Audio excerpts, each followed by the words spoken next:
Welcome back, everybody. It's been a long time, but it's been okay since we've been away. Doing a little other show popped up across the way, doing some different things, a little bit of craziness, a little bit of fun, but all good faith to keep you guys updated on what's been going on. I'm Rip, as you well know. My co-host, Big Jungle Jim Pilla. Hi, everybody. Welcome back. It's good Fresh off getting our shit together. Yeah. So we apologize. It's been an interesting year between all the COVIDs and new businesses popping up and people moving. It's good to get back here. We're obviously not in the basement tonight, but I guess, Rip, this will just have to do. It is what it is, buddy. Nothing you can do about it at this point. Yeah, I mean, tonight we're going just the two of us. That should have been our intro song. Our basement chat staff unable to join us tonight, but it does look like we have about 30, 40 people jumping on here. So we've reintroduced ourselves, like Humpty said, and time to get into the program. So, Rip, we are here. You were fucking with Humpty. Yeah. Okay, buddy, let's get it. Well, I fired the first Folks, shot. if I was betting 100, I would have never bet in my life he would have made that reference. Yeah. No shot. We didn't go over that in the pregame. So, Rip, we are here in Juneau tonight. So, please, by all means, give us an update as to what you guys have going on here at the shop. Well, Jim, we're selling uniforms, apparel, bats, roller bags. Just trying to do as much as we can to get as much good stuff out. We got a bunch of new product coming in, a new line of bats in 2022, which will feature a 12-inch bat, 12.5-inch bat, 13-inch bat.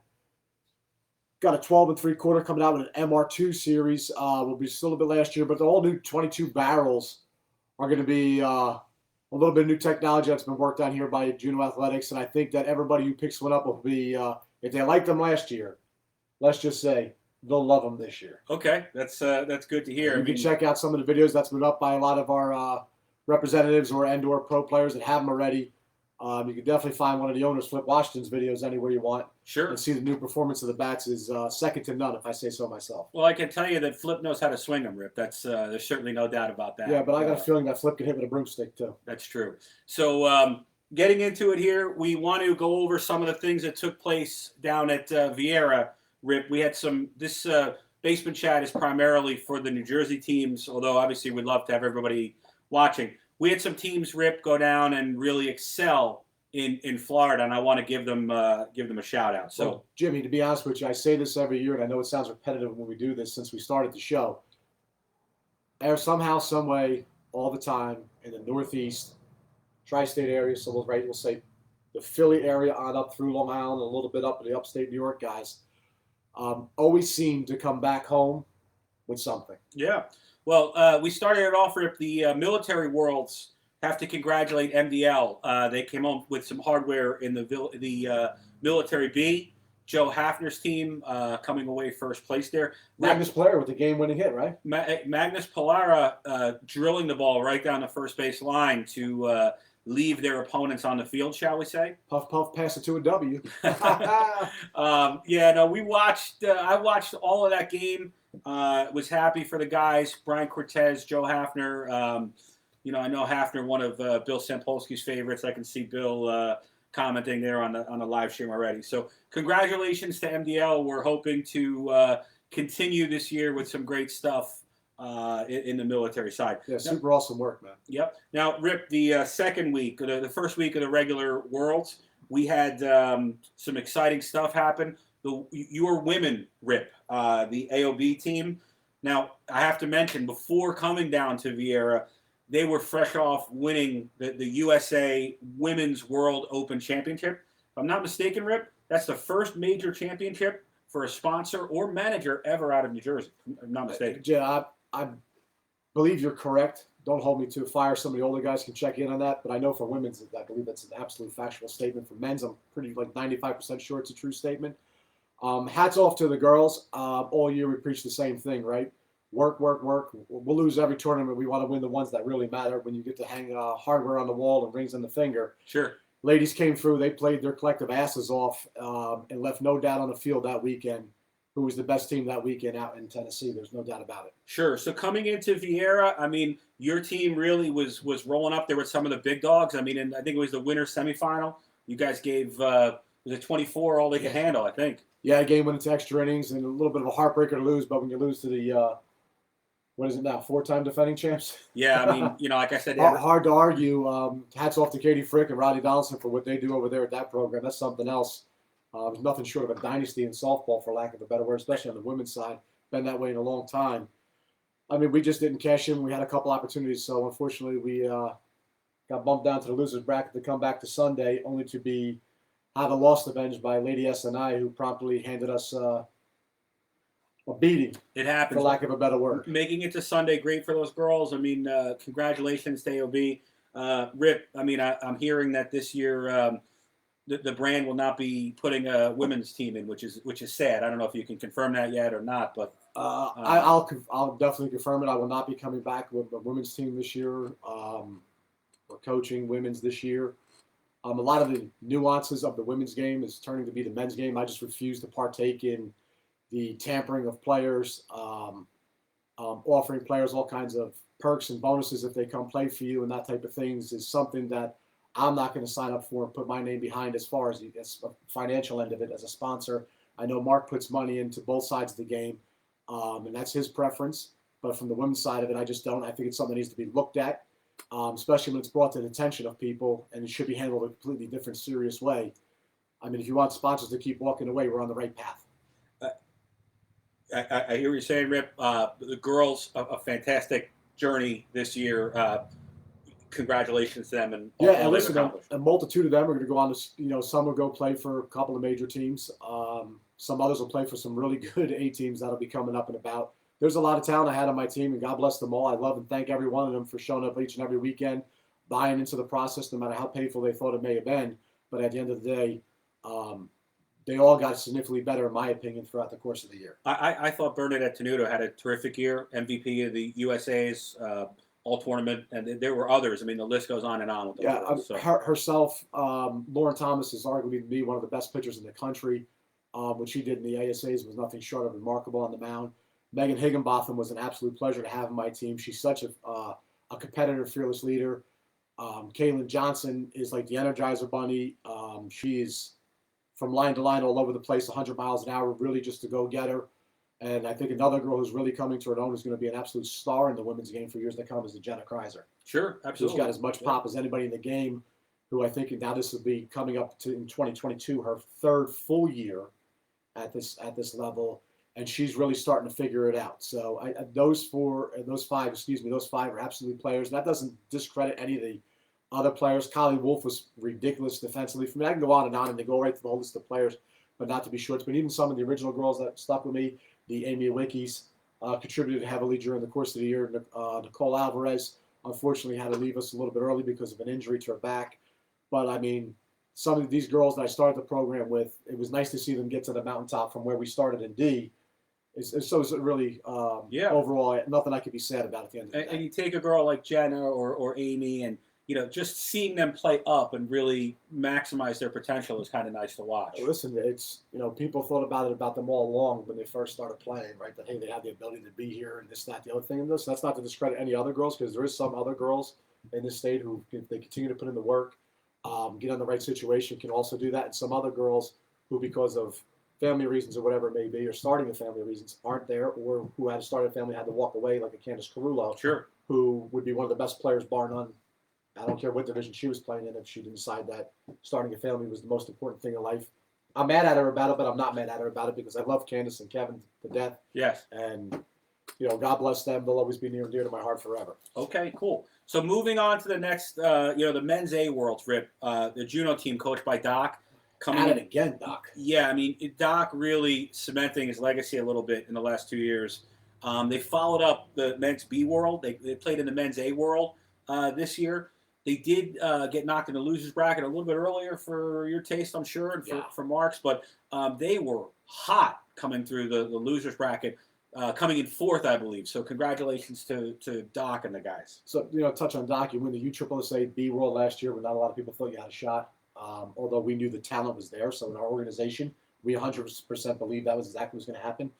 This year was a little bit of a struggle learning curve for them boys playing at that A level, a consistent thing. But we have all the faith in the world that Doc is a coach, right? He's been there, done that, right? Got the stripes, so to speak. And a lot of players on that team have a ton of talent. Verbasco, Ossenbach, Mike Wilson, Johnny Ryman. and the list goes on and on. Orlando Oliveira is another one. And they had a ton of talent. So when they lost early, we were a little shocked. The run they made, maybe not as shocked because we knew the talent was there. We knew the coaching was there. And they've always seemed to play well when the chips are against them. And they did. I mean, listen, I can't knock the end result at the end of the day. And then came back in the AA as well and also put a fear in, although they didn't get the finish they were hoping there. They did strike fear in a couple teams while they were battling shorthanded with a couple of guys too. Correct. And, Jesse Campanelli's watching the broadcast, Rip, and he put Doc equals legend on there, and I have to agree with him. Doc is at this point, I would have to say Doc is probably in that conversation as one of the best coaches New Jersey's come across in a lengthy history of softball. He's also one of the best cigar smokers too. Yeah, Doc's also an old school hip hop head. For those of you who do not know, Jesse's very well aware of that. Doc is definitely the man when it comes to coaching. And we got Rhino watching the broadcast too. Another good friend of yours. Ah, my man, right there. Yeah, Rhino Nation. Yes, Rhino Nation. Good to see one of the softball podcast gurus on the West Coast supporting our. He definitely. If you get a chance, if you like to follow big time softball, Rhino does a wonderful job. He's out at all the off-season tournaments, more importantly than the regular season tournaments, which you can find broadcast on YouTube all over all over the place. But Rhino does a phenomenal job of covering the upper echelon of softball. From the men's side, I would like to see him put some of his time into the women's side because I can guarantee you this, Rhino, you'll probably be more impressed at the level of ability in the women's game than you would be the men's game at this point. And Dre Bogan from Arizona does a good job too. He's keeping people up to date on what's going on the West Coast. So, I feel like we have to kind of keep up with those guys out there. You know what I mean? So keeping up with the Joneses. It's a good thing. Hopefully not with the silly politics. Okay. The men's E-World, Rip, I didn't wear a hat tonight on Basement Chat, but if I had a hat, okay, I have to take the hat off to the 3 a.m. boys. What time? Excuse me, 3 a.m. What time? 3 a.m. 3 a.m. 3 a.m. Fucking right. Yes. Congratulations, boys. Absolutely phenomenal job down there, battling with each other the entire way. Just again, I seen this team a couple times up in Brick this year, playing in tournaments that were not e-tournaments, playing up, taking their lumps, as I've said for years. Play better competition, get prepared for Worlds. It's going to only benefit you. That's a team that sticks together, played in tougher tournaments, went down to Worlds, and did the damn job. Yeah, super congrats to them guys. That is effing awesome. And as a caveat, Mooch, another Jersey boy, been around the game for 100 years, right? Goes ahead and does them a pure special bat too as well to them. So congratulations, dudes. Yeah. That is absolutely awesome. I have to be honest here. I was fortunate enough to be in the stadium when serving popcorn. I was serving some popcorn. Perfect. Yes. Or that's probably what some of the softball players thought I was doing, driving around, golf cart, things like that. But the energy that the 3 a.m. guys had, if you're going to take a team down to Florida and you want to dance deep into the tournament, got to have that energy. You got to have a deep bench. Like you said, those guys are playing a lot of D tournaments throughout the year. Maybe some of the E teams, whether it's New Jersey or people watching around the country, can take a page out of that book. It only benefits you in the long run.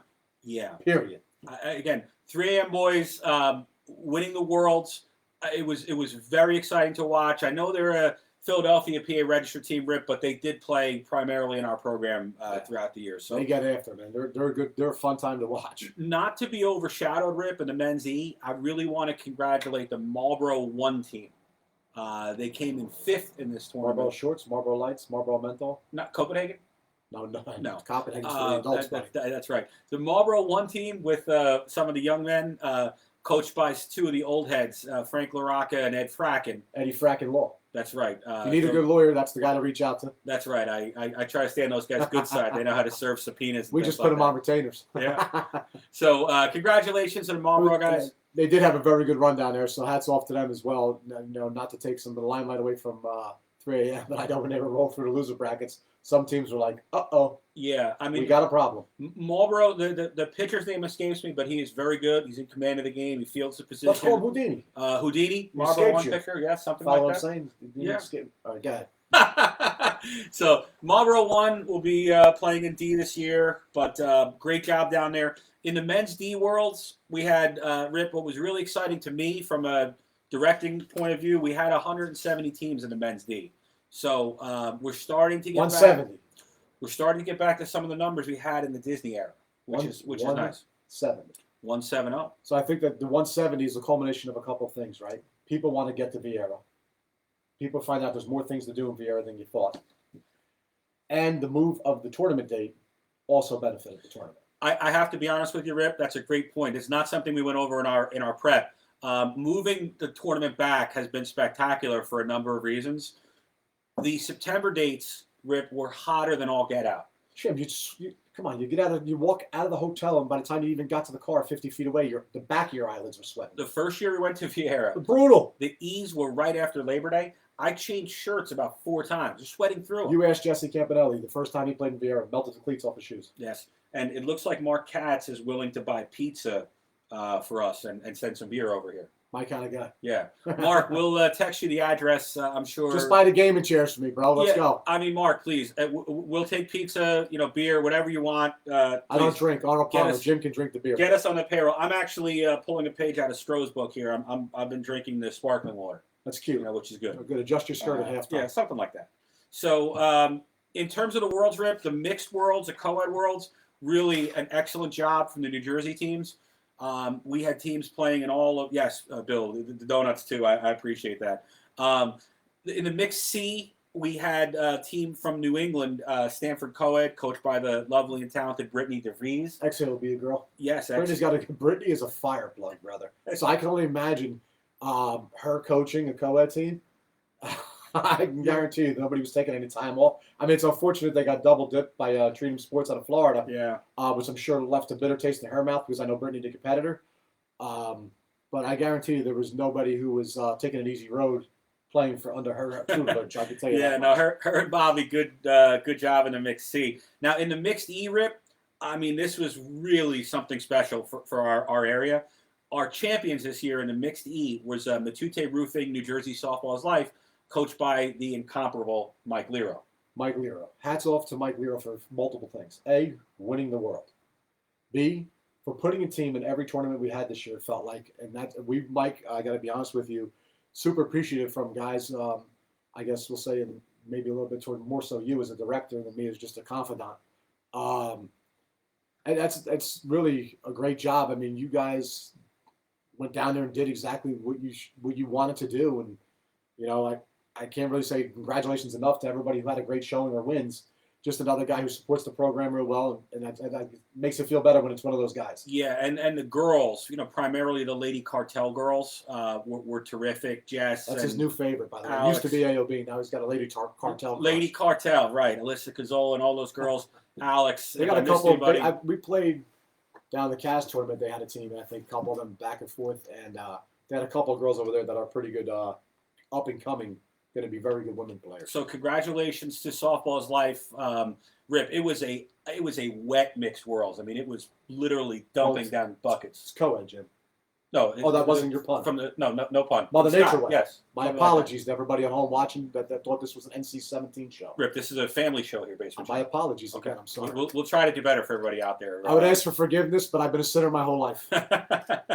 Brooklyn Dodgers. I want to congratulate Rip also in the mixed E. Brooklyn Dodgers.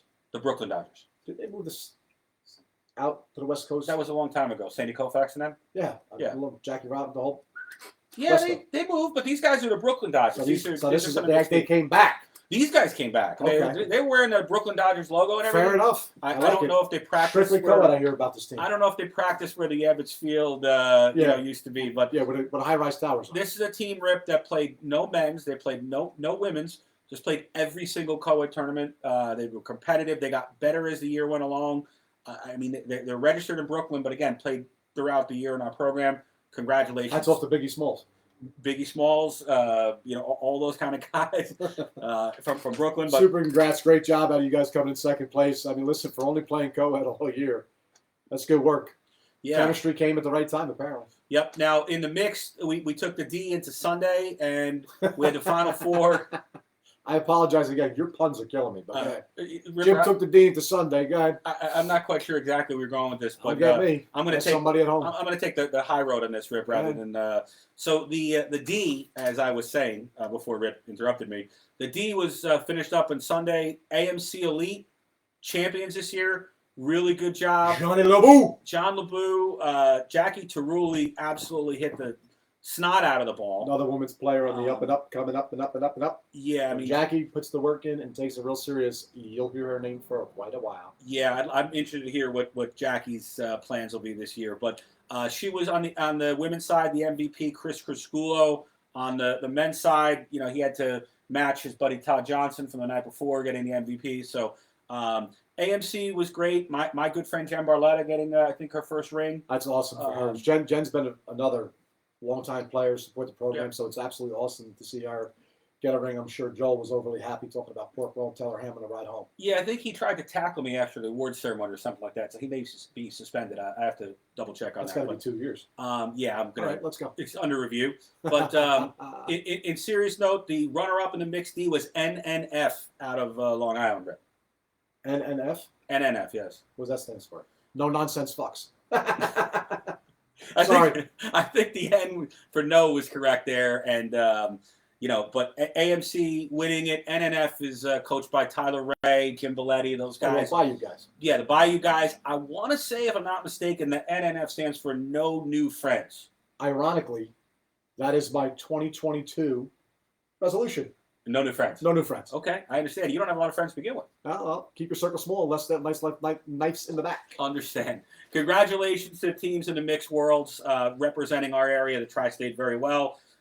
We had the clean sober worlds the week after the mixed. Big Head. And we congratulate Big Head Bats, Ed Conry, the Rule 62 co-ed team coming out on top. Congratulations to them as well. Just collecting all the hard work. Bring it back up to Jersey, Bob. We'll put it up on the shelf in the Northeast. Yeah. Yeah, so anyway, congratulations to all the teams. So I want to get in, Rip, to, I guess, some of the administrative stuff for 2022. I'm going to need a drink. Yeah, it should be an interesting year. So everybody likes to talk about the bump lists. Rip, I like to talk about it, but the knowledge of it is a little bit jaded now, isn't it? Rip, I'm going to ask you to just explain the difference to anybody watching, no matter what state they're in, between an auto bump and an NCC bump, because there seems to be some miscommunication. Maybe some other people are not explaining this right. So I would give you my auto bump, which would be incorrect because it's not by book rule. My auto bump would be everybody goes up a level every year. That's not correct. No, not your definition. The auto bump is very simple. There's a set parameter for how you finish in Worlds. If you finish inside that parameter, you're automatically bumped up to the next class the following season for sure, which is a non-appealable bump. Then you have the NCC bump, which has nothing to do with the state directors, no matter which state you're in or how good or bad of a job you may do at it. That is done by the national committee. That is done by a whole other set of parameters. Let's just say, for argument's sake, power ranking, win percentage, average runs in class, average runs allowed in class. There's a multitude of factors that go into it. Now they say, hey, you had a really good year in your class. We feel you can compete at the next level. All right. So now that happens. This is when everybody brings out the towel, starts crying like babies, right? We've been because they don't know the rules. Yes. The thing about an NCC bump is if you take that team, go start the year where the NCC committee has said you should start, that team, based upon the play, can go ahead and submit a team appeal, which is different than a player appeal, to see if it's okay, like, hey, we can't compete here. We'd like to go back to where we came from. That doesn't mean it's going to be granted. Sure. Doesn't mean it's not going to be granted. But it's completely different to an auto bump where it's basically, hey, you're here. This is where you're playing. Catch us after 2022. Yeah. So it's kind of frustrating to me, on the state director side. We have some of these, absolutely fantastic teams, let's say in the D program. Correct. They get asked to move up. 2 years ago, for example, we had Rock Boys. Correct. Killing teams in D. Now, they didn't do as well as they wanted to in Worlds. That's a team I thought could have played at the C level. But this year we have 2 D to C move-ups. And right. I know the MPT team is going to play up, so I'd like to see how they do. Not sure about JSI yet, but we do have a few teams that are moved up. Showgirls is a move-up on the women's D to C side. The Ds we talked about, the men's E, it shouldn't surprise anybody that we have 3 a.m. in Marlboro as auto bumps. Correct. And then we have Central Jersey Elite, Danny Millar's team, and Diamond Dynasty underdogs that are E to D here in the state. But some of the bigger states, Florida, I did the research before the program. Rip, there were 15 E to D teams moved up. Yeah. Listen, people have to understand. I don't know how people were raised. It's not my business how you were raised, nor do I give a shit. At some point, you have to realize the real goal about life is, and I know you want to play with your friends, and it sounds really cool, but it's the equivalent of going outside and playing basketball against your 7-year-old nephew and you keep beating up teams at the same level, right? At some point, you have to look in the mirror and be like, hey, I really want to test myself, and this is what happens. I get it. Where people don't want to travel, you can't travel, whatever reason may be. You say, oh, we can't go here. There's no tournaments here. There's no tournaments there. How this solves itself is by playing up. So if you do get that bump, give it the effort, right? Because if you're going to run every time you're challenged in life, this is also sets the basis for a lot of other things. And this is not based on one or two teams, Rip. What I'm saying here, No, this is is a general across the board, state to state. Yeah, 100%. And I'm sure. type of Listen, thing. do I think every director in the country is as strict as New Jersey is? No. Do I think every director in the country should be as strict as Jersey? Yes. What I do know is that with the strictness in New Jersey, somehow, some way, for all the unfairness there is, we keep bringing hardware back here. So something's right. Either we suck at really knowing where people play, or it's really good when people play where they belong and have the ability to play where they belong, and they show up and win all the time. So, like yourself, Rip, I've had the ability to travel the country this year. Right. Both you and I have had the opportunity to be part of tournaments in the Carolinas, in Maryland, in Ohio, in Florida. I spent more time in Florida, I think, than you spent here at the Juneau offices this year. It's possible. I did 3 weeks myself. It felt like a life sentence. But yeah. But I got to be honest with you, the players in other areas think that they have it bad and that we're cheating, in the Northeast. Well, listen, no matter who wins at what level, there's always the sandbagger, the cheating, the director's on the take. I have heard and then the everything. Teams from that state are the director's an asshole. They don't do it fair. They cheat us because he doesn't like us, right? And you hear the same thing, and now it's been going on nearly a decade. You hear the same thing over and over again. Instead of people just saying, it is what it is, let's go out and prove who we are. Right. At the end of the day, that's the reality.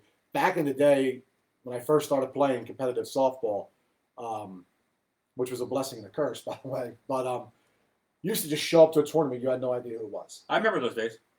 So I said this year, I'll tell you what I'll do. I'll run a tournament, $500 entry fee, $5,000 to the winner. Nobody knows who's in the tournament. Every team must show up 7:30 Saturday morning. We'll pull a live bracket. Sounds fine to me. Must be roster teams. Okay. Let me know. We can make a party like that happen for you. Step up or shut up. Should be good. Old school type stuff. Billy Sampolsky will tell you, you used to roll into Warnacle Park or whatever tournament it may be. You had no idea. The only thing you knew is, hey, your first game's at 8 a.m. And we've got a lot of directors. I see Lawson Edwards is on here now, and Rex from Alabama is on here now, and we've got a lot of people watching this broadcast. I'd be interested to see in the comments some of the directors whether or not their take is the same as mine, where the people in their state think that they have it the worst and that everybody else is cheating. So you're never going to make everybody happy.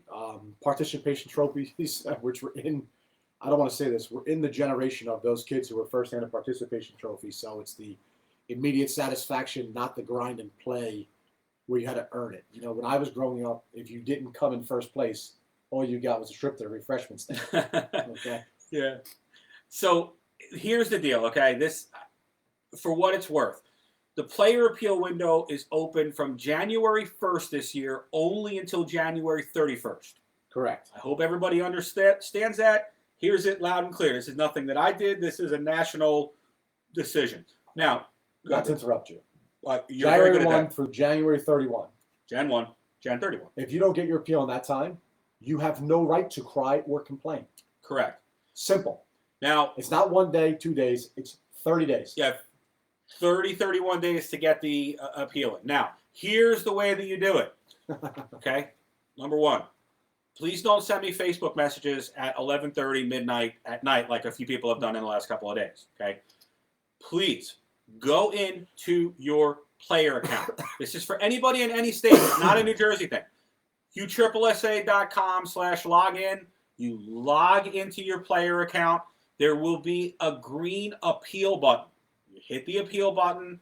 You put what the information is. Now, Rip, you know John Hickey very well. Yes. Okay.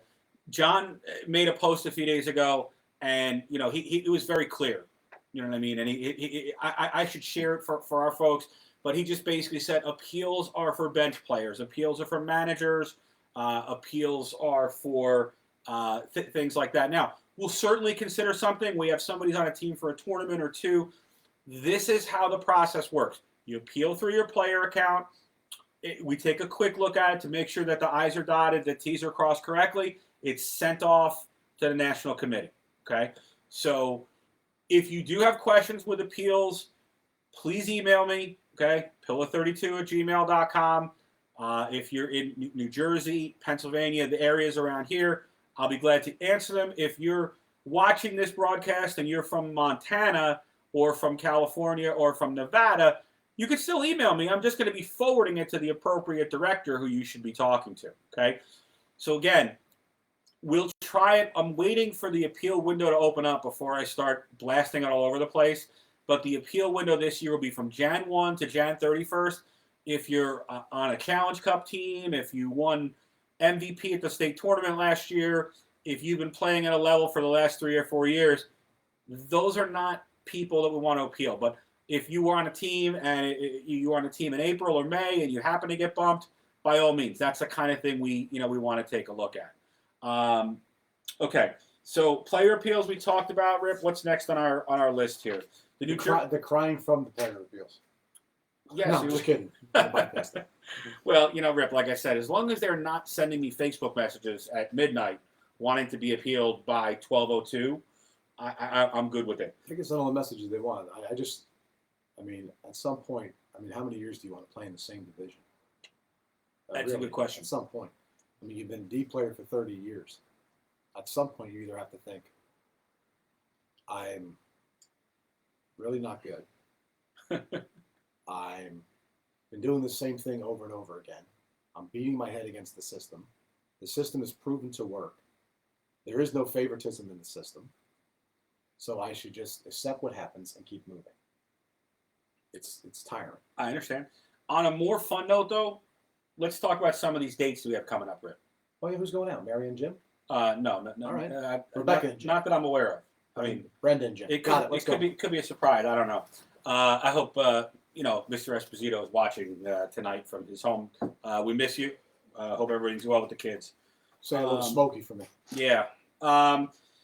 So as well as my goddaughter and my godson, Addison Bryce. Yes. Hope you guys are watching tonight. We miss you. Wish you could be here.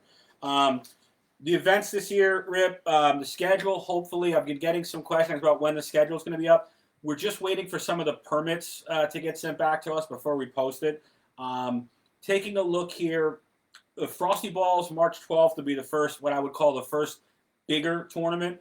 We'll have the Juno NIT on the schedule, I think, Rip. Hopefully you'll be sounds fair game. Supplying some bats for us. I think that's going to be put early May this year.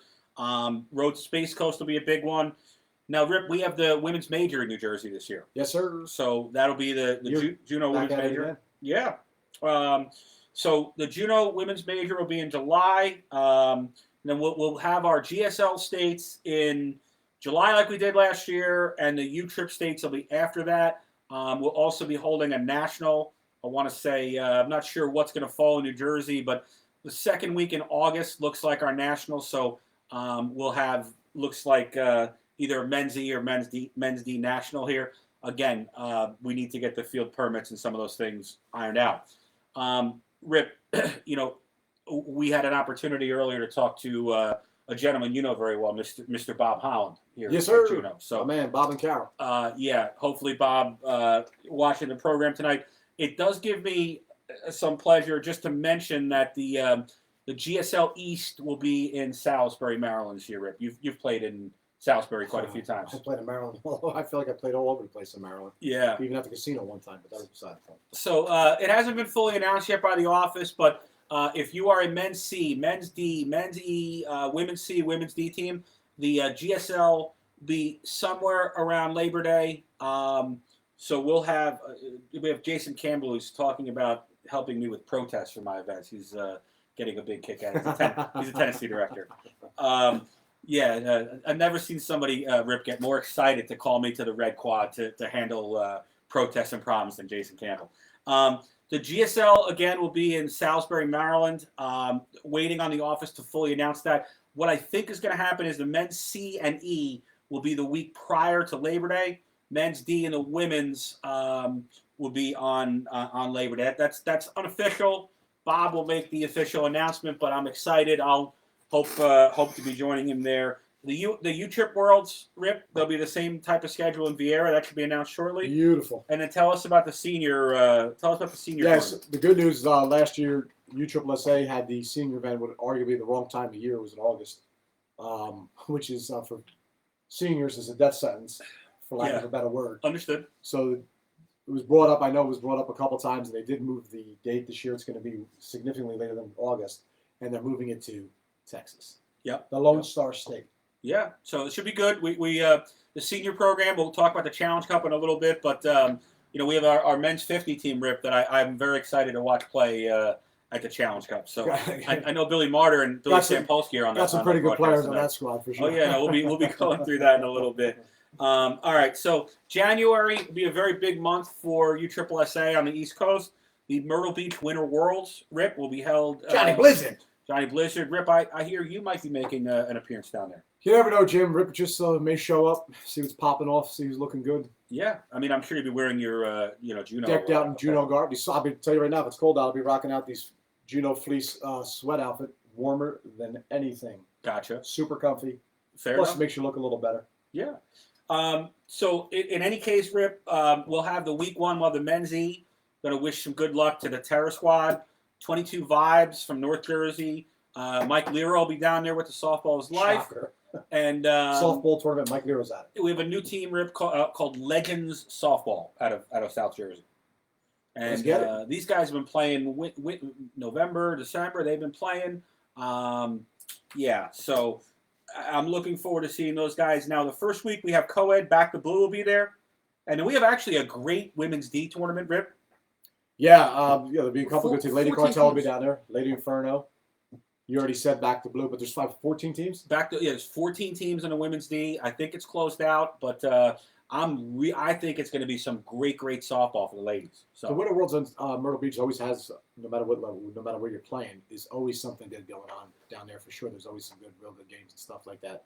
I'm looking forward to seeing what takes place down there, that's for sure. We do have Carol Holland watching the broadcast. I see her. The boss of the Holland family. Her and Morgan have some kind of side conversation in the chats. I'm not quite sure about it, but I'll look into that later. Carol, we're looking forward to seeing you this year. Carol. I don't know about you. It was good seeing you at the convention.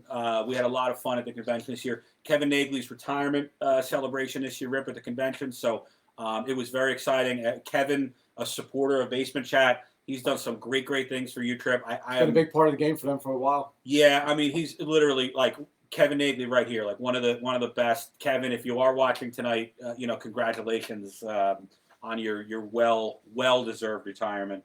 So let's take a look here. Women's D we talked about. In the second week, Rip, MPT is going to be down there. If you want to take a second, maybe tell us a little bit about the MPT team going down to Myrtle. It'll be, there'll be some players down there, some guys that are pretty good at the game. Mark's going to play second? Mark is probably going to lead off and pitch. Yeah. We're going to give him an opportunity on the bump, see if he can get it over there, throw a strike.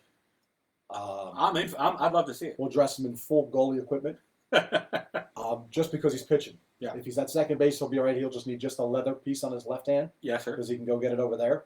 On the bump, I'd be a little nervous. Now, I mean, is there any chance that you may step in and just crush a few balls over into Market Commons down there? No. If you want to see me hit him, you're going to have to show up to the Challenge Cup. Okay. Well, I'm looking forward to that. We'll get there in just a second. Week 2, Men's Open, MPT back to defend their title. Okay, I hope not to have any bandit runner type issues like the last time down there. But yeah, that was a lot of fun, wasn't it?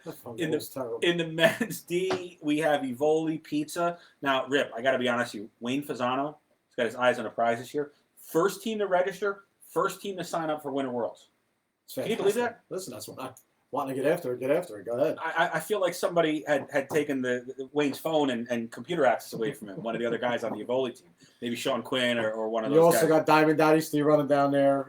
Chill factor, which may play into effect during while you're down in Myrtle. It could be 70, it could be 30. And the team that I'm happy to see back, Super Studs, Angel Romano and the boys. I'm hoping Jude's playing with him and one of my favorite players, Matty Greco. Matt Greco. But, I would like to see Super Studs really get their shit together, Angel, and run it for the full year this year. Because he's got a lot of talented dudes up there that he's boys with. Like I mentioned, Jude and Matty. Yeah. And he's got some other dudes up there. So I think they can, they put it together for the year. They can always be that team that just shows up and shocks you. Super Studs wouldn't surprise me. They went down there and won that tournament. They wouldn't surprise me. They went down there and went 0-3. I don't know what to expect. But like you said, Matty Greco, that guy can hit at any level. Very good friend of mine, plays on my blackjack team in the league up north. Love him. Chill Factor should be very, very good. I think that'll be a sleeper team. Not sure if Chill Factor is playing for the year or just in the Myrtle tournament. Then we have a team called Jersey Jokers playing in the Mixed D8 Rip. I don't know much about them. So Myrtle Beach, first 2 weeks. All those games will be live streamed on the Grand Park website, grandparklive.com. Please make sure you get there and watch it. So, Rip, our last topic tonight. It's everybody wants to talk about it, Rip. Challenge Cup, okay? New Jersey, we are sending some teams down there. The first week this year, we have the Black American tournament run by Mr. Clay Dickey, close personal friend of mine, and the senior program. And Rip, we have 3 teams going on the senior side. Give me your thoughts on these teams. Which team do you want to start with? You pick. You can start with the over 35 teams if you like. Okay. So we have the 35 and over team that's going down. Yeah. That's going to be coached by Ricky Villacrez and Adam Zimmer. Yeah, 2 guys have been around the game a hot minute, right? Richie Diamond Dynasty, naturally, right? And a lot of people don't know that Adam Zimmer's probably been a supporter of the program for a long time. Correct. He's had his run, did some pretty good runs with some D teams, E teams, and stuff like that. So Adam has extensive knowledge of the game. They got some experienced players on there. With Matty Emmons is a really good ball player, I think. Cortez is another good ball player. Hendershot is on that team. Hendershot's going to supply the power for them because he Yeah. can hit it a country mile. He's a big boy and hits it real well. Yeah, and I got to give Camargo some credit. I mean, he can get up on the bump. He can throw it a little bit. I'm not sure if he or Papich will be picking on a team, but either are good choices. Either are good choices. And you also have Joey Cesaro, who should lock down shortstop for them, I would think, at the over 35 level, maybe. Yep. If not, he'll probably play third or wherever. And Joey hits it really well as well. Correct. So the 35 team, now, Rip, we had the women's 40 team that popped up late in the game. Which is awesome. Which right? I'm excited Which about. is I good really stuff. wanted to see that team go. And these are the women who laid the groundwork for the girls that are playing now, so to speak, right? And it's cool to see that team get put together and head down there. Yeah, I mean, that's being run by three ladies. I don't know if I have the roster for I it. think you dropped the ball on that. Well, I know the roster, so I Tell tell the roster. They have Louise O'Donnell will be part of that team. Louise, veteran Legendary. player. Yep, she's over 40. Ashley Young is one of the people that put it together. Erica Lesher, better known as Homie to the softball community. One of the nicest people you ever meet in your life. Yeah, Erica's a good girl. Jen Barletta, fresh off that Great to see her out there. World Championship. So these girls, I think, will be competitive. I'm really excited to see how the women's 40 team does.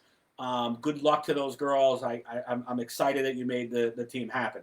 Now, Rip, the men's 50 team was the first team to sign up in New Jersey. Yeah, Billy Martyr was on top of it for us. Coach Bill Martyr. Billy Martyr. Assistant coach and player. Yeah. Bill Chief Sampolsky. Yeah. I mean, Martyr is thirsty. Sampolsky is hungry. I mean, it's a big January month for Sampolsky, Rip. I mean, he's been being sworn in as the police chief down in Runnymede. So it's a big month. I mean, he's there's a lot of talent on that team. I mean, it's a who's who of the guys that have been around for a hot minute. Right. First, let's talk sponsors. You have arguably 4 of the biggest sponsors and longest sponsors that did it for a long time and at every level. You have Sammy Rockaballa, Deluxe Bakery, Hall of Famer. Joe Benanti, above all, Hall of Famer. Frankie Vigiani, LTP, Hall of Famer. Jerry Raporti Lookers, my brother, another Hall of Famer. So you can get 4 of those 4 guys to say, "Hey, we're in. We'll do this. This is that's going to get some people's attention. It's going to get some people's attention, and you're going to get some players the likes of a Tom Paterza, Willie Allen, bona fide stud glove forever and a day, and still is at this level a lockdown defender. And Willie hits it in Willie's clutch. Right? You have Willie. You have a guy that a lot of guys don't know about. Will be on the bump is Greg Sears. Plays out in the police area. And I had the pleasure of playing over 50 with him this year. Absolute stud on the mound, is not afraid of the ball. An unsung guy that a lot of guys may not know is Dave Massey. He's another guy who's a stone cold hitter. A guy who I think is severely underrated, but is unbelievable. I played with him all last year. Joe Garace at shortstop. Yes. I am telling you. Good player. Wow. Gio, stone cold hitter. Great defender in multiple positions. Another guy, right? Dave DeSantis. And I can go on and name every guy. Cal, Rip, Dog. Doggy I played with this year. I love that dude. Another guy can go get it. Georgie Hodge Jr., Ron Patterson. We have some bona fide stuff. Timmy Rue. Some bona fide studs that know the game, can play the game, hit it down, hit it far, and they're going to glove it. Listen, I'm looking for. This is probably the most excited I've been about going to play in a softball tournament in a hot minute. Aside in men's softball, women's softball, I always love going to the ballpark, but that says a lot. Men's side of softball, I am super amped to put on the uniform and get after it with these guys, especially for these 4 sponsors and the coaching staff. Yeah, and are all those guys going? You know, they're going to all take the trip down? It'll be a lot of fun to see. I don't know if all the sponsors are going to be able to make it. I know some of the sponsors may have something going on in personal lives or whatever like that. But the fact that they just even got involved with it means a ton to a lot of us guys who've all played for, aspired to play for, or had the privilege of being around for a long time. And I have seen Craig Sears on the bump. I mean, he's played a little bit moonlit at the men's D, mixed D level. Yeah. The guy is a force up the middle. He fields it. Yeah, and I think he had a lot of fire in that lineup. I'm sure I'm missing a guy or two on there as well, but it is a lot of bona fide studs, that's for sure. Florida will have a good team. I think there's 11 teams. Florida definitely. I mean, Florida always has a good team. Most of the Suncoast teams from down that way, and they got some studs. I mean, Jesus, Scotty Strebel's on there. One guy jumps off the map, played major forever in a day. Johnny Dykes is on that team. Of course. I believe Lee Trotter's also on that team. Another guy who's a ridiculous hitter is Waddle.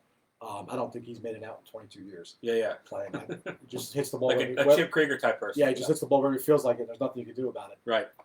Another guy who's a really good ball player. It's going to be really, really good time. Good. So the seniors will be the first week. We've gone through a lot of that. Good luck to all 3 of those teams going. We also have Pennsylvania has some senior teams going, and there's 1 or 2 guys on the border. Jay Langs is taking a 35 team, right? Yeah. Yep, that team has some talent. Augie's pitching for his 35 team. Right? Augie's pitching for the 35 team. There are some very good players. I don't have the roster in front of me. Madden Bowden's taking a 40 team out. Like I said, a lot of those guys. There's a bucket full time. I know Ryan Fant's on one of those teams going around. There's another boy. Yeah, I think Fant's on the 35. I played with and against Fant for years. He's nowhere near the talent of his daughter. Okay. But Fant can get after it, that's for sure. 100%. And then looking at the week 2, okay, we've got about 7 or 8 teams going down, Rip. You've looked over some of the rosters just to go over a few of them. I mean, the men's D, we have 2 teams going. You have the primarily the North Jersey team with Brad Griffiths. Yeah. And then we have the South Jersey team with the Scoots and some of the guys built around that Vinny Bonacore, that group of guys. So your thoughts on the D teams? You'll have some. It's going to be interesting to see how they play it up. They mesh. I'd like to see them try and find somewhere to get together. And I don't even care if they scrimmage each other, just to play each other. That goes for the E teams and so on and so forth. But I think it'll be interesting because there's a lot of talent spread out in New Jersey. I know it kind of sounds crazy. People are complaining, oh, North versus South, but this guy's got this guy and this guy. This is not an easy thing to do. And I know the Challenge Cup committee was like, hey, we want to give everybody an opportunity because people feel slighted. So what we'll start doing is allowing 2 teams per division for certain divisions. And a lot of people are like, oh, this is bullshit. But you have to understand the dynamic involved in it. For every time, you say, oh, it's not fair, you're having 2 teams. And then you have another group that says, well, it's not fair, we can't be on the team. And then you have the other group that says, well, I'm not going if you're not paying me to go. My porridge is too hot. My porridge is too cold. You're never going to make everybody happy in the entire process. We try to do it best and as fair as possible. If you have any questions with the entire process, you're not happy how the thing was done in the state of New Jersey, I'm an easy guy to find. You're probably not going to like the answers, but what you will get is the truth. Sure. I know a lot of you have a hard time swallowing that, but that's what you will get. Yeah, and the Challenge Cup, Rip, a little bit different where you can't have any drop players. It's got to be somebody, on the D team, for example, D elite or below. Right. You're not allowed the 3 drops. Some people don't understand that. Some people also don't understand. Some of the guys were asked and they just couldn't go. You know what I mean? Right. I mean, listen, life gets in the way of some things. People save their vacation time or personal time for family and regular season during tournaments. So those instances come up. I do want to give a shout out to Tyler from East Shore and Eric Madsen, who designed the jerseys for us. And so I was big ups to them, which was a little bit of a painful voting process, mainly because when you get 13 people in a room trying to decide on a couple things and then who's not invited, who's not fair. I can tell you this. I picked them to design the uniforms. Me, only fucking me. I did it. And here's why. Tyler's been a supporter of the Challenge Cup program since it started, has offered to sponsor teams' entry fees to go in. Eric Madsen this year with 2826 Sports has done a lot for the program, especially for a lot of people who were on the Friday Night Smoke Show with Magnus and them guys, has donated a lot of things and done some things for that show as well. So I felt those 2 guys have deserved it. That doesn't mean nobody else didn't deserve it. Sure. But I can tell you, that's what I decided. You don't like it, that's cool. I understand it. I also don't care. Fair enough. Understand. So the D teams we talked about a little bit, Rip. We have two E teams going. We have the North team, which is coached by Leo Acevedo. We had a chance to talk to Leo, and I know you got a little bit of into his thought process here. How he put his team together. And then we have the South team, which is coached by the two Marlboro One guys, as well as my brother from Family First. Right. These teams, I think, Rip, will both be very competitive. I'm looking forward to see how they both do. You have any thoughts here on the two E teams? Yeah, I think both teams. I like the way Leo approached it. Was simply just went to each team that registered from the area he was in and was like, "Who's your dogs? Who's your guys that get after it? Who's your guys that want to win?" Right. And I did when I talked to Leo. He was like, "Hey, what's my parameters?" I said, "Here's what I want you to do. Find the best dudes. I want you to come home with a W." He was like, "No problem," and went out and did that. And I've had the pleasure of speaking to Leo in reference to it on a few occasions. I actually like his mindset a lot as a coach because Leo don't play favoritism. Yeah. He's gonna do it old school style. If you perform, you're gonna play. If you struggle, you're probably gonna have to root. Yeah. Cheer your guys on and be that kind of guy. They got some real good talent over there on that team. You know what I mean? And I'm sure Richie will be in the dugout with him, giving his 2 cents. Not that Leo will listen much. You know what I mean? Leo's kind of got a little bit of his own mind, but I like where, like I said, I like where his head's at. Todd Johnson will probably be on the bump for him, I would assume. Yeah, I'm thinking so. I have to look through the team. He's got Monteverde can play just about any position there. They got a lot of versatile players. I can tell you that much. Guys who can play in or out. They have some guys, that can play. Chris Otero can play in or out. There's a few of those guys there that are strong. Now, on the team from the South, they're building around the Marlboro team, but you have a few guys. Butter Nation has a couple guys there. Family First has a couple guys there. McFadden can play a little bit. The pitcher, I think, is very good. Fracken himself can really help them by stepping in and taking a swing at the right time. You never know. It may just do it. You know what I mean? But I think both those teams are qualified to go. Just so we understand how the coaches were picked, and it's kind of a preliminary thing I said a couple after year one, which is if you win the state tournament, you're one of the coaches. If you win the GSL state, you're one of the assistant coaches or the other coach. It depends, really flip-flop. Kind of just decide who really is the head coach. We like people to work together during the process. It's not a popularity contest to me. I don't give a shit if you won 10 tournaments during the course of the year. You lost the states, not my fault. Win them next year, and then you can coach and complain. One team I do want to shout out, that was Shauna's team. I think they're going to be the women's C, right? And they got a ton of talent going over there. Again, some of the girls on their team that jump off the map to me is Carly Malika. Has to.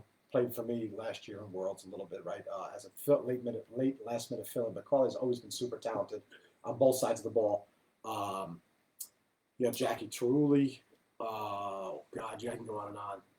Yeah, I like those girls. Good. Kelsey Cutler hits it.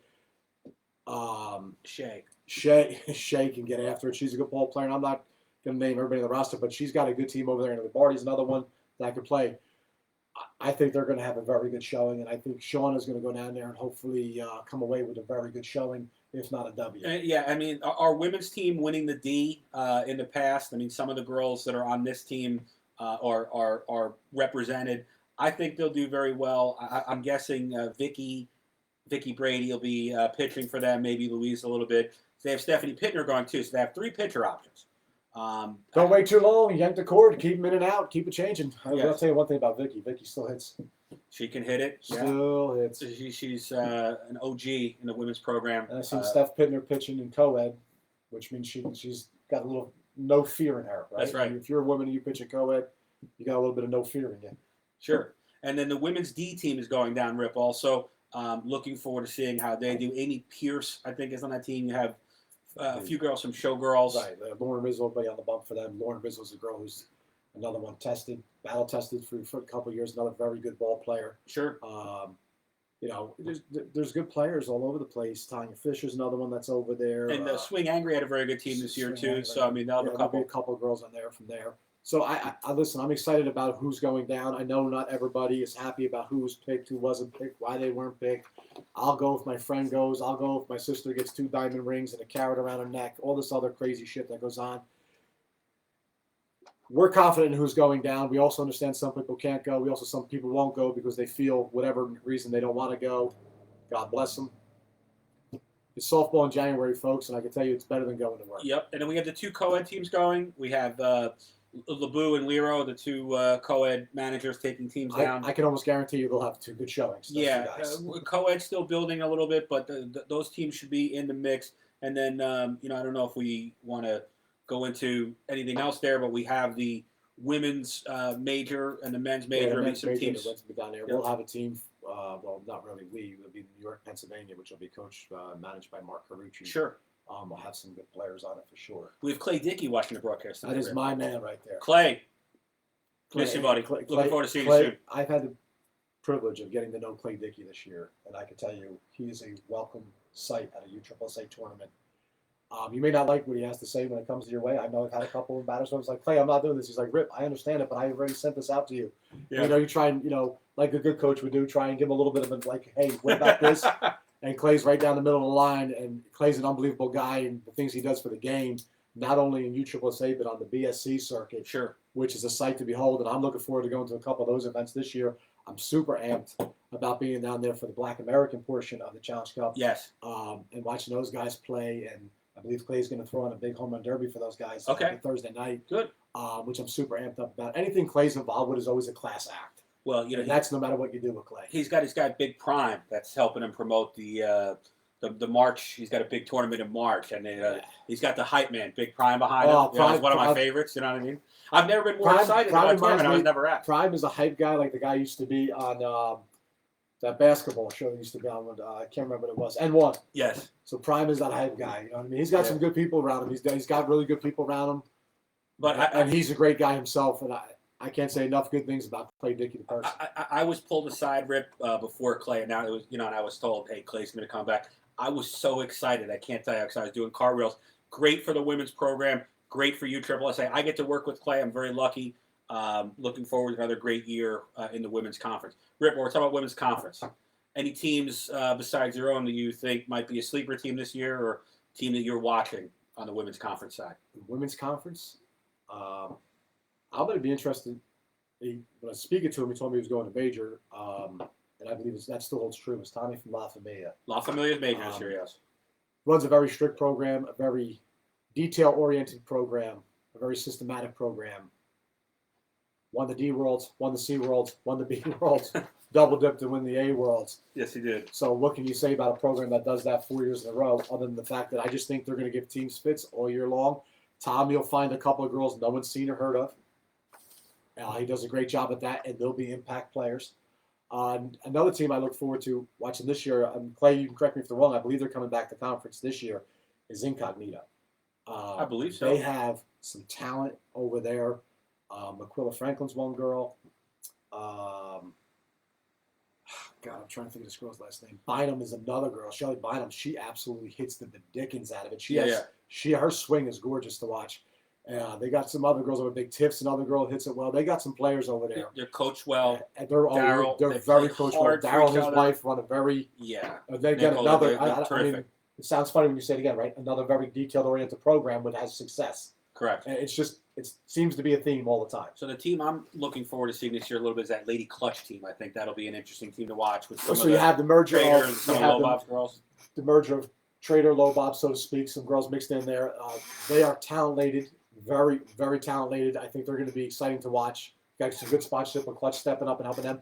Another team that I think is going to shock a lot of people, NTL. Okay, yeah. Tommy from NTL, Tommy's team. If he can get his girls to show up, and if what the roster is, what I heard it was. And Clay in the comments. Clay, if you tell me Incognito and Juno's own Brittany Cox, well, I'll tell you what, then they're going to be a fit to play. Interesting. Brittany's a fun-loving woman, but she can play it with anybody at any level. And she bangs the bejesus out of it. During our Juno commercial, she went out of the stadium. Oh, yeah. In fact. So, and we had a great laugh and a great joyous moment for her there. Messer, she's really, really good. But Messer served it up? No, Baby Lee. Okay. But getting back to NTL, from what I've seen on the roster or have heard is on the roster, Tommy's got himself a special ball club over there. A couple girls off the top of my head. Melissa Roberts, Heather Wesson, Heather Morales. Christina Sharif, I believe, is going to play with them. They got some talent over there. They were scrappy last year, had a lot of good players. Some girls missed a couple tournaments here and there, which I believe hurt a little bit of their chemistry. Okay. But if they can get their group of girls to show up, and with Jamie Neal being the veteran over there, they could be a real nuisance this year. Yeah, I mean, one of the things that I got to watch a lot of the women's this year, one of the things that was really exciting, the conference level, Rip, any given tournament, you have a different winner. I mean, you have La Familia's winning out in the West Coast, and you have different teams stepping up. I've said this, and I know Clay and I have talked about this at length. And I know you and I have spoken about this at length, and I'll speak to anybody who wants to speak to me about it. USSSA Women's Conference Softball is better to watch at the field than the beginning first 3 rounds of any men's tournament outside the Smoky Mountain Classic. Fair enough. We'll argue that. These girls, and if you watch, you think I'm joking around, go watch Lady S&I. Watch Steph Hartness play center field. Yep. She covers a ton of ground. Sarah Petit, she retired, from what I understand, covers a ton of ground. So you're talking about 1A in center field, the women's softball. Sure. Unbelievable. Another girl, I mean, talk about players, right? So you got an Amber Parrish from Team 24 who's ridiculous. A Danny Wade from S&I who's a ridiculous player. There's a couple girls out on Classic Glass that are very good ball players. Angelina Jones. And I could sit here all night and just rattle off girls after girls. And there's another 2 girls coming up that have already made their mark in the women's game, but play on La Familia, Caitlin Stoner and Alyssa Schreiner. Okay. Who are true bona fide studs of playing, right? In that program. And you can go around and you can pick a girl off any team. Green Space, for example, has a girl who plays shortstop as one of a ball player, Taylor Zordell. Okay. And you could just go and you could find these teams. Dee Brown's got a couple of young and up-and-coming girls that she's going to have over there. I believe Kylie Wolf, who played for me, is going to go over there and patrol center field, which I know when Dee toes the bump out there, she's going to be like, okay, I'm good with that. She can go get it too. Kylie's another bona fide stud. Absolutely. So you have, and then you have your slowers, right? Derby girls will be there. Team 24 will be there. I know we talked about a player or 2 off Team 24, but the Derby girls you have arguably the most feared hitter in women's softball, Megan Balzall, who can homer with anybody playing the game. I don't care the gender. Okay, I'm telling you, I've seen this girl hit balls 370 feet on a line with exit velocity that would frighten some dudes playing softball. Megan Balzall's a bona fide banger. Mandy Holman's a banger. They have arguably probably the best shortstop who's played women's softball, in my opinion, that I've seen the last 7 years. And Shiflett. Shiflett, yeah. She's ridiculous. The best. Right? So you have those. They got some really good talent. So, and it's just not, and like you said, the good news is, as good as they all are, any given weekend, you don't know who's going to win. You know, Rip, this is going off the script for a second here. What I find so exciting about the women's conference is that we didn't actually have any of this written down. No. You're talking about 2 guys that prepped the show. And just seeing Clay on there and then talking about the women's conference, neither of the 2 of us have wanted to get off this topic. No. If you haven't had a chance to watch the women's conference game, please put it on your schedule. Another girl's a bona fide stud. It was an outfielder and became a pitcher last year. Shelby from Lady S&I. Yes. Another bona fide stud. Team 24 picked up a girl off of Traders, Hunter Ramirez, who plays the outfield, who absolutely hits lasers all over the place, line to line. Although Traders did keep the home run champ. She just got married. I want to think of her name. Jesus, I know my mind. I apologize. Jess Mowdy. I don't remember. I don't know your new married last name, so I apologize. But wow, they're damn good. That's for sure. So I mean, the women's conference will open up in Vegas, and then you'll have the duels in Vieira. You'll have the Myrtle Beach duels. There'll be a lot of opportunities for girls. If I could say one thing about Vegas, I hope they treat the women's side of the Vegas tournament a little bit better than last year. Women playing softball 1:30 a.m. and leaving the ballpark at 3:30 a.m. in that area, not smart. Okay, we'll push that up the ladder. So we are now on the Q&A side. So we can see the live chat. So we are going to open it up for Q&A. Now we have about 10 prepared questions here that were sent in earlier. So what I'm going to do is I'm going to start lobbing some questions both off the One list. thing I'd like to see is I'd like to see Joel Stemensky get all his licensing so we can get him at the ballparks, because when that lunchbox truck shows up, good food is on it. I mean, you hear me? Creative good food. He was making some comment before about you missing his meat or something along those lines. He's ridiculous. Yeah. Right? There's my girl KJ. I just seen her say, "What's up, Coach Rick?" Energizer Bunny right there, bro. Yeah, I mean, 150. I've never seen her leave the ballpark without dirt on her uniform. She plays it as hard as anybody I've ever seen play the game. Do we know where she's playing this year? I believe she's rolling with Derby girls. Derby, okay. Yeah, that's a big pickup for Mr. and Mrs. Cooper out there. Good luck this year, by all means. But I wouldn't mind showing up to a couple tournaments in Jersey and, getting a sausage sandwich off the lunchbox We You know what I mean? will And get a couple funny comments from Joel silly ass. we will work on the lunchbox issue. As everybody knows, JJ and I are both tied into what the complexes will allow us. So thank you for reminding me. We will go ahead and try to push that. Now, Read that last comment by John John. Is that a question or a statement? That's a statement. That's a statement. John John, who's on that team with you? So we have a point here from John John saying that RDD is back. I would love. I'm sure Verbasco is pitching.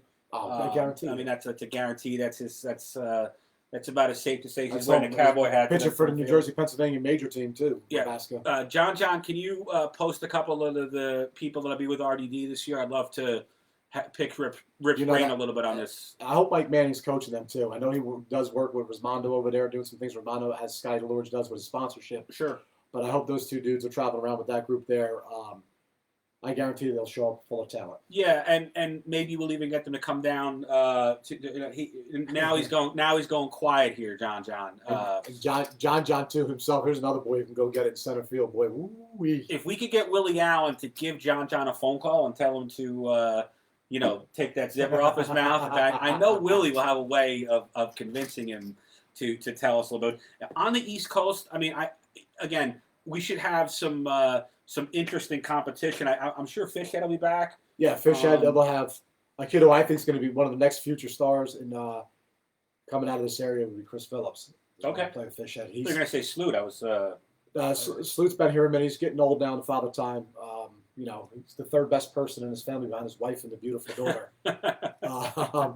But that's for sure. He's watching our show, though. I got to tell you that. Yeah, I'm sure he is. Yeah, he's they got him, Timmy Regan going down there with those guys with Chad for playing for Chad and those guys. But Chris Phillips is a special ball player. He's super talented. I think he's going to be a really good one for years to come. And the Looney Bin guys, I think they're moving up to the conference level. Yeah, that should be exciting. Nitro Circus, very well. Coach and sponsor group. My boy from Clutch, Brandon Pat's going to be over there helping them run the show. Greinert's going to be there, so they have a bona fide bomb dropper for sure. And it doesn't hurt having him laying around. I'm hearing whispers of a Marody team from the Pittsburgh area. So there's another good group. That's another sponsor who's been around the game forever and a day. And God bless him and everything he's done for the game. Yeah. So let's get into some of these questions here. Shoot, Jimmy. Shoot, Jim. So we have a question here from Kyle Adams. He wants to know who you think will be a breakout player in the New Jersey tri-state area this year. Any thoughts on a breakout player? So I was just talking about Chris Phillips. I think he's going to be a bona fide stud. Another guy who I think has limitless potential, and I know he's working feverishly to be at that next level, is Donnie Walsh. Okay. I also think another kid coming up, Jared Healy, is another kid I think can be a special ball player. There's a lot of talent around here. I hope the kid Zach Grayback comes back. I really had fun watching him play. I hope so too. I'm hoping and praying. He's fun to watch. I like him as a ball player. There's some real good talent around here. Who's the first baseman on MPT team? That guy thumps it. The Challenge Cup team. Ryan Caparoni. What's his name again? Ryan Caparoni. Caparoni? Okay. Yeah, he's very good. He hits the bejesus out of it. There's like I said, there's a ton of talent around. And let's not to discredit any of the Tyler Pecunis's or Paulie Ments in the world. But I don't guys think that get after and play with it. You know what I mean? But those guys have been after it for a minute. They're not really breakout players, right? They've been there, done that, guys. Yeah, I'm not hating on either of them. They're just not breakout players because they're already established. Yeah. I mean, we're looking for guys moving up to the level of a Pecunis or a Ments. Yeah, so those guys. I think there's a multitude of younger players that are maybe a year or two, possibly 3 years into it, that could be really, really special players coming to their own moving forward. Gotcha. So let's take a random question here. We have a question from Dale Weiser, one of the all-time greats. He wants to know, why is a softball not soft? I can tell you, as a guy who's taking a bad hop in the mouth, that the last thing it is soft. I don't even know why they call it softball. It's kind of ridiculous, actually, when you think about it. There's nothing soft about it. The women play harder than the men. Less whining, too. But DW, softballcenter.com. You haven't seen his website, check that out. Does a great job of reporting on the men's side of conference. USSSA softball does a phenomenal job with that, has for years. He posts some of the women's stats too, yeah. And I'm hoping we can get him to fall a little bit more love. I'll get Clay to lean on him a little bit, fall a little bit more love with the women's game. Sure. Or at least get a partner to say, hey, I'm covering this, you cover that type of deal. But it'd be really cool to see. Okay. Had a question from Bonnie Donnell about indoor. No, we ruined it. That's the honest You answer. ruined it. That's the honest answer. Told you from the jump, you don't keep it clean, you don't start no shit, you don't act a fool, or you lose it. And what'd you do? All three of those things, and you lost it. Yeah. Great job. I mean, as of now, we are not back running an indoor program. Well, Jim, you ruined it. I think you said it best, Rip. I mean, when you tell people over and over and over again, no drinking, no people showing up they're not supposed to be there, and then they just don't pay attention. Unbelievable. Guys, I'm sorry. I can't find now you everybody. get to stay home with your girlfriend because so she doesn't find out about your side piece. Fuck out of here. We are working. Ruin. We are working on some dates for February. I don't want to go too much into that yet, but it is possible that we run some indoor. Also, if it is nice, we do have the ability to run outdoors in January and February up north. I don't want to start posting dates, to be honest with you, for anybody who's interested in January, February. It's all weather dependent. I mean, I'm seeing stuff. Mother Nature's the director of those people tournaments. are posting stuff out there that they want to have tournaments, and I'm looking at the weather and going, it's 28 degrees. Why do we want to have tournaments then? But if it's nice enough, we'll have tournaments. I'm looking to run late February in North Jersey. What do we have here? Gonzalez, Jersey taking over Texas in the North versus South. That's a good tournament, the North versus South in Mansfield. Texas is a hotbed of softball, Rick, if you want to go into that a little bit. Well, Texas is, I mean, Jesus, Mary Joseph, not a Texas. I mean, the size of Texas, first of all. Sure. So, there's a god-awful amount of talent down there. Zach, I love Zach. He's been in Texas for about 6 seconds, and he's like, hey, you'll pull up on us down in Texas. Does he still have the mustache, Rick? No, thank God he grew the beard back. He's looking way better. I am waiting for him to drop his next single. Yeah. Called I Left My Boys Behind. It's followed up on his album, which has had to do better for myself. Okay. Fair enough. Yeah. Good shit. So, yeah, Diamond Dynasty heading to Texas. That should be fun. Rob Perhoda. There's a shock. Diamond Dynasty going somewhere to play somebody tough. Yeah. I love that shit. Fair enough. Great job, boys. Good by me. Rob Perhoda wants to know if we'll allow Bill's Old Tavern back in the Hamilton League. Rob, we're open to anything. If the food's still good, I'll let him in. Get with me offline, especially if we can get Joel to come down there and do some cooking. I mean, I'm willing to make the Hamilton League the Hamilton/Lunchbox League if Joel wants to talk about that. Todd Simo wants to know if TNT will be making a comeback, and Gary Vitale had a follow-up question that will Todd be batting third if that's the case. So I believe when we played, Todd hit. I want to say Todd hit me fourth and fifth. Him and I flip-flop back and forth a little bit when he played with me. Yeah. TNT probably won't be making a comeback. But I would tell you what, that team was a ton of fun. And speaking of TNT, Tommy Tverdik is heading where? Oh, that's right. We didn't talk much about Hall of Fame. We went from something that was almost a nonsense question to bringing us back to something very important.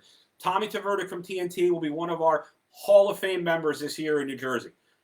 February 26th in Manalapan. There are tickets available. Please consider coming to the Hall of Fame. Rip, tell them a little bit about some of the other inductees. You got the coach, Mr. Sampolsky, a.k.a. Chief. It's a big year for him so far, yeah. Big Sampolsky. Sampolsky Bill's going in. Well-deserved. Yep. Frank Bender, who's a guy who I was fortunate enough to play with back in the day, who had a lot of wise words and a lot of real great encouragement about the game.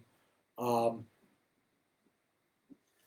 man, I've said it earlier in the show, he is the Ozzie Smith of softball to me. A guy I love to death. Willie Allen's going in. Yeah. On the women's side, you have Agnes going in. Yes. For those of you who don't know Agnes, she's been part of the program for years back. Ran a co-ed program, played women's. Very much deserving as a player going into the Hall of Fame for sure. It's a great class. I think the Hall of Fame dinner is something, if you're a young guy who aspires to play long term and maybe has hopes and dreams one day of getting to that level or moving up or maybe even getting to the National Hall of Fame, this is an event you should really go to and take in. Billy Sampolsky, you can tell me if I'm wrong or if I'm crazy. You've been to it every year as I have. It's a special event. You get to meet some guys who've been there way before you even knew softball was really as great as it is. Some guys you've seen kind of at the tail end of their career, although still playing. Yeah. And names that you've heard throughout the years, right? And I think that's pretty awesome where you can go watch those guys get inducted into the Hall of Fame, listen to their stories about who they play with, things they've done and seen. It's just an awesome event. You should attend it. And Engelman went last year, and he was there with Amy Wicki, who was inducting Carol. Yeah. And Johnny just came away and said, "This is just a really, really good night. I'm so glad I came." Yeah. So please mark February 26th down for the Hall of Fame. We hope to. And the venue's not bad either. I mean, you're at the Battleground Country Club. The food's amazing. The atmosphere is great. Plus, if you're into a country club, you got the finest. You can sign up to become a club member. You could talk to Joe Benante about that. He's a charter member. 100%. So let's take another question here. Vic Rivera asks if I'm some sort of a machine with clones, or asks how I can be in all these different places at one time. Vic, I can assure you that is not the case. I'm looking forward to making many stops throughout the country this year to run some of these world tournaments. I'm looking forward to working with you. Now, Joe Gear had a question for you, Rick. And he said, if you could clone yourself, which characteristics would you not want to clone yourself with? Anything you think, if there was a second Patrick Laporte that we want to leave off the table? I'm not sure the world would be qualified for a second Patrick Laporte, but it depends which side of me you get.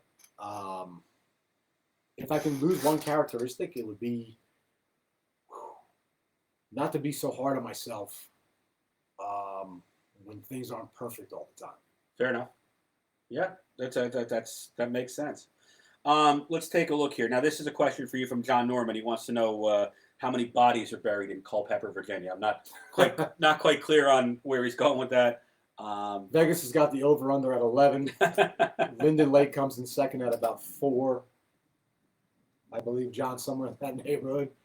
I don't know what happened. I was just in the car going, trying to drive to somewhere. I can't help but how people got out of the car where they wound up at that point. John Slootmaker is asking where we can get the tickets. I've got to get there. There's a website. I think it's. John, I'm sure you have Jim's phone number. We'll get the link up for everybody too. Post it on New Jersey Softball. I'll post the link tomorrow. We'll get it all over the place. Now, Danny Dunn wants to know if Slootmaker is going to be inducted this year. That's his question. No, I didn't think so. No. Okay. Danny, you can send in your nomination by email to rip@juneauathletics.com, right? Or myself, or somebody else. But unfortunately, Mr. Slootmaker will not be joining us here. No. Everly's going in before Sloot. Yeah, maybe Danny Dunn will go in. That'd be a good choice. In what? In the Hall of Fame. Oh, for what? Maybe when he was playing the middle of the Worlds this year, he's waving at the guy. Danny's Danny's been a good ball player for a lot of years. He came over to me and said, "How could you have called that interference?" I said that's just what it is. So. He still likes to have a good time in the ball field, Danny, and he's a good ball player. It's the first time I smiled on the entire chat talking about Danny Dunn. Probably a little bit of a pain in the ass at the same time. This good guy. Josh McConnell asked about appeals. Josh, we covered that. Have good news. You're not being appealed. Let's go to the next question. D-Dag! Joe Hafner wants to know what is the Challenge Cup. We talked a lot about Challenge Cup, so we're not going to cover that. That brings me, I don't have any more questions. So if you have questions for Rip or I, whether it's USSSA New Jersey, whether it's something to do with the Women's Conference or Juneau or anything like that, my advice would be to go ahead and post it right there in the chat, because we've been going, Rip. We've been going for an hour and 20 minutes. You believe that? Yeah. Felt like just 2 minutes. Sometimes you go an hour, 20 minutes. Sometimes you go 10 seconds. All depends on how things are working out. Yeah. We will be back with Basement Chat in 2022. We're going to try and get it off now that mainly the part why we didn't have it is I had a lot of things going on with opening up Juneau Athletics and myriad of other things going on. I moved as well, so blame me if you want to blame somebody.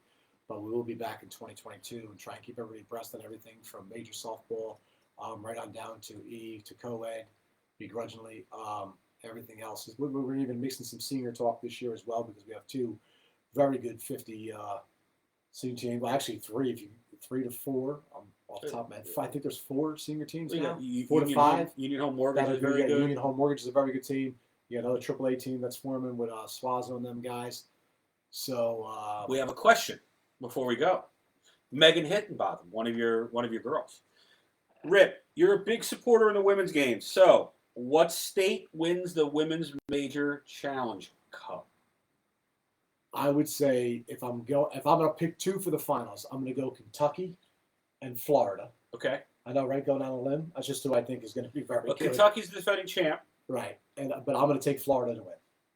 I'm going to go Florida, Higgy, for sure. Interesting. And hopefully I will absolutely better get to see you and Beth this year at some point for sure.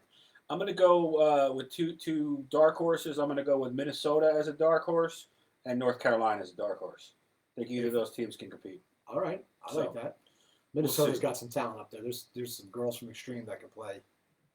They got talent up in Minnesota. If Higgy's going to be there, they're definitely going to have a shot because she's not going to let them fall down. Yeah, I mean, I'm one of the tournament directors, so I can't really root for teams or anything like that. But I could definitely offer a few teams on the men's major side. I mean, that could be anybody. I've seen the Texas roster, so Texas will be tough.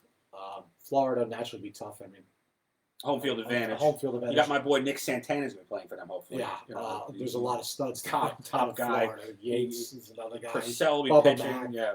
I mean, you can go on, right? You got Matuzzi, you got Collins, and I mean, there's a litany of bona fide major players in Florida as well as Texas, which would be led by, in my opinion, Flip Washington.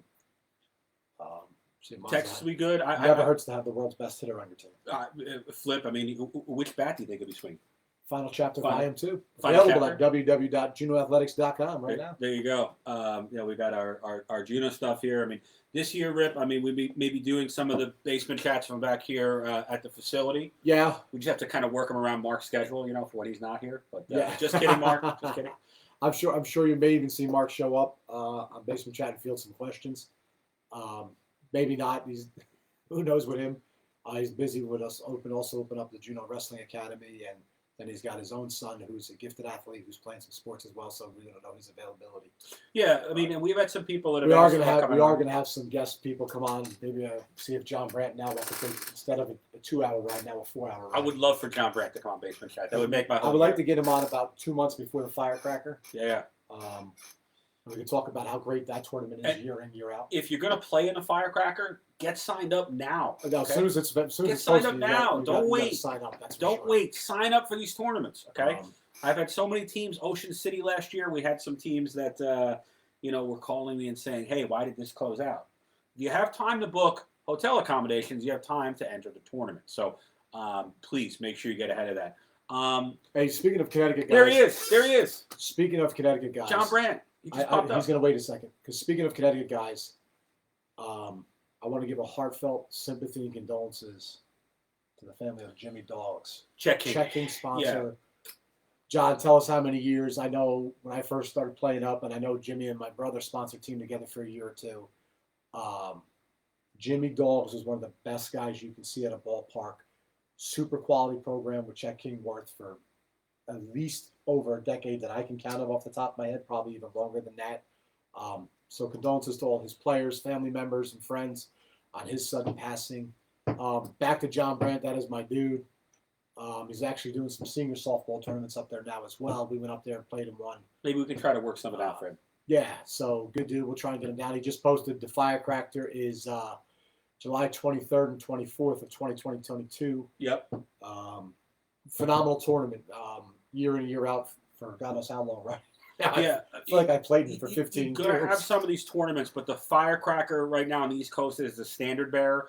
You're going to have the Razorback in York, Pennsylvania. You'll have Bob. Will have a couple of good tournaments. Yeah. I feel like we'll have a couple of good tournaments here, but I think Firecracker is just above everything else. Maryland's starting to run a little more open tournaments for teams that are playing what we'll consider up this year, seeing above. Maryland runs some open tournaments now down there too as well. So a lot of the directors, seeing that the teams are getting bumped, are now starting to run more open tournaments. More teams are willing to play up in some of those tournaments, for lack of a better word, or try and challenge themselves. But it'd be good because you got between those three states, you got a lot of good tournaments. Yeah, and you mentioned condolences to the family of Jimmy Dogs.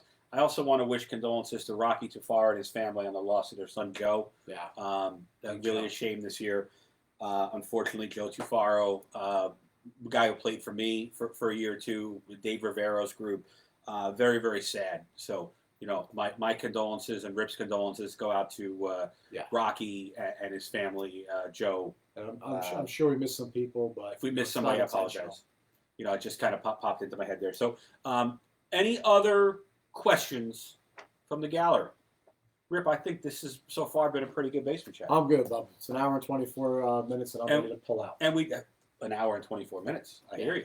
I mean, we did it without our support staff tonight too. If you can believe that. It's been a little problematic, but hopefully we got it figured out. Hopefully you enjoyed us. We appreciate you coming back and circling the wagons, as Chris Byrne would say, to basement chat. All right, so that's about it, guys. We'll be back. Happy New Year. Do a February edition. Wish everybody a lot of health, happiness, and success on the ball field. Go get them. And by the way, your appeal's been denied. All right, guys, we're going to sign off here with a little bit more music for you.